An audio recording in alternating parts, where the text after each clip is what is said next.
If you are right now waiting for someone to contact you, or you desire to hear from someone, whether it's romantic or platonic, whether you've talked to them last week or it has been years since you heard from them, whether they have your details or not, I got you. I'm going to tell you exactly how to receive contact from that person. Because today I'm going to give you some information that will make you realize why there is this distance between you two, why there is this separation, what could be creating it. And I'm also going to tell you how to turn this around. I'm going to give you tips on how to shift.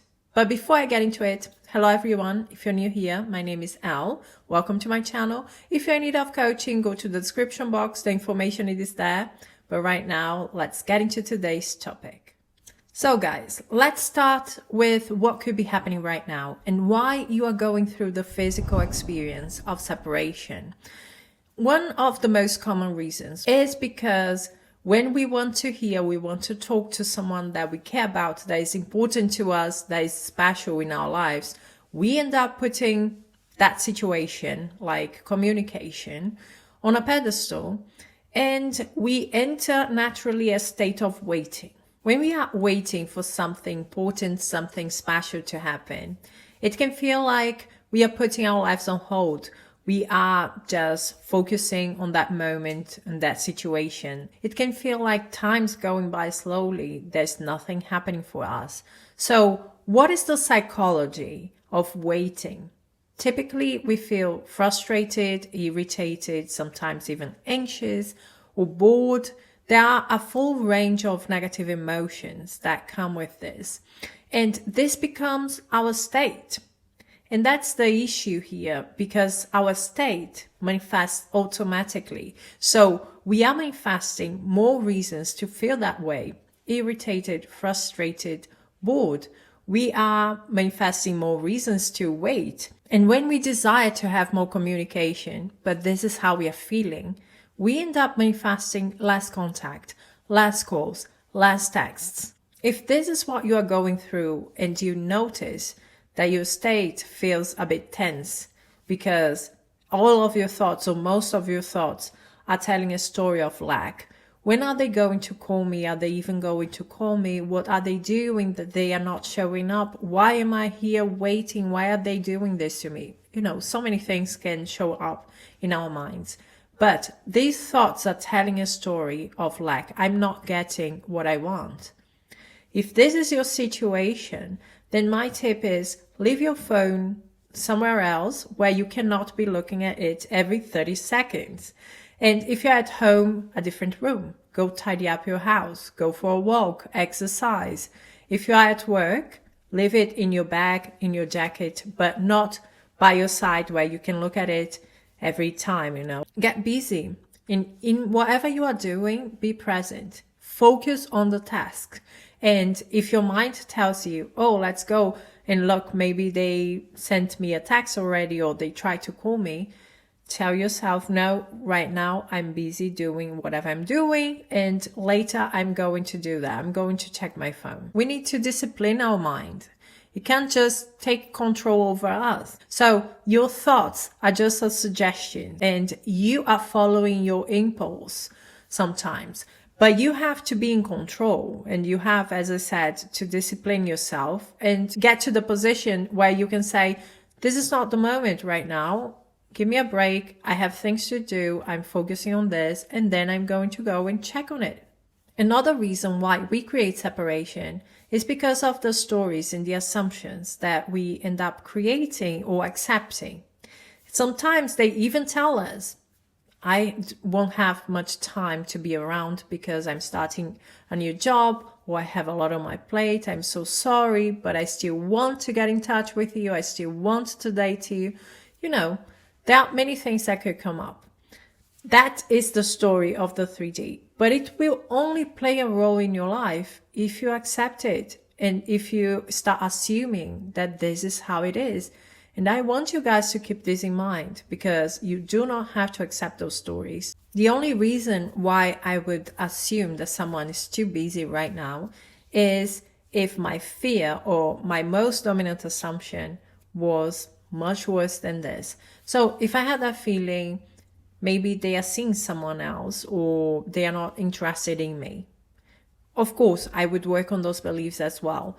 But in this time right now, then I would assume, you know what, they are probably just busy. They have things to do. But as soon as they get a break, I am the first person that they are going to contact, because I am always on their mind. In this situation, it's an easier fix to manifest someone to have more time than to manifest my fears to disappear. Psychologically, it's easier to change the story. But in a situation where someone is telling you, I'm not going to have time, I'm not going to be able to give you this, I'm not interested, I'm not this, I'm not that, how do you change that circumstance? You don't believe the 3D, you don't believe the story, you don't start assuming that this is true. Everyone has at least 5 minutes of their day where they can call someone or text someone. It doesn't even take that time to say, good morning, good afternoon, good evening, I miss you, I've been thinking about you, how are you doing today? The question is, why are you assuming that you're not that important for them to take that time to give you that moment? Why aren't you a priority to them? And this is a serious question that sometimes we need to think about. They could be there craving to hear your voice, dreaming about you, wanting to have that break so that they can finally relax because you make them feel so good. Why aren't you assuming those things? So here you have to reinforce exactly that. Yes, I am a priority, but I also should be reinforcing this is how they feel when they are around me. I am the best part of that day. They can be busy, really busy, stressed out, but why can't they be there thinking about you, dreaming of you, wanting to talk to you, desiring to hear your voice?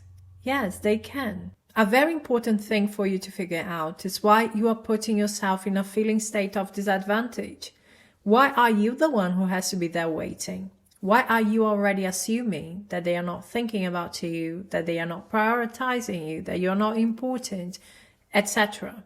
Because even if they are not calling you, they could still be there on the other side, thinking about you, craving you, dying to hear your voice, dying to see you. But you are not connecting with those feelings. You are connecting with the lack. When I put someone in a position where they have power over me, they decide when we communicate, they decide when they are available to me, then I'm also putting myself in a powerless position.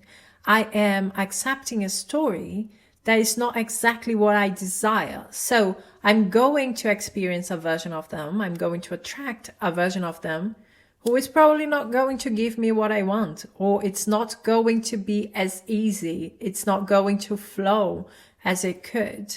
But it's all about my assumptions. Take a look at your assumptions about yourself, about them, about the relationship. See yourself as someone people would want to be around, someone unique who has so much to offer, someone that is precious, that people are attracted to your energy. So a lot of positive assumptions about who you are. And then see him or her or them as someone who would want exactly that. This is what they are looking for. They are looking for someone like you. And when you think about the relationship, assume that it has the best potential. See the good in it. See what it has to offer and assume positive things. Assume exactly what you want to experience with them. How would that feel to be that high value version of yourself? How would that feel to get all of their attention, to have everything that they want to have in a relationship, that they have always dreamed of? If you saw yourself that way, don't you think they would work for it? They would chase you. They would come towards you. They would stop, for 5 minutes to call you, to text you, to ask you how your day is going, because you're important for them. And this is it. You have to start connecting with that version. You have to start connecting with that version of them as well. This is who you are. That's what they are looking for. And they want this relationship as much as you want it. This is what you have to start believing, to work towards believing, okay? You guys got this. That's it from me. Thank you so much for being here. We are going to talk soon. Bye-bye.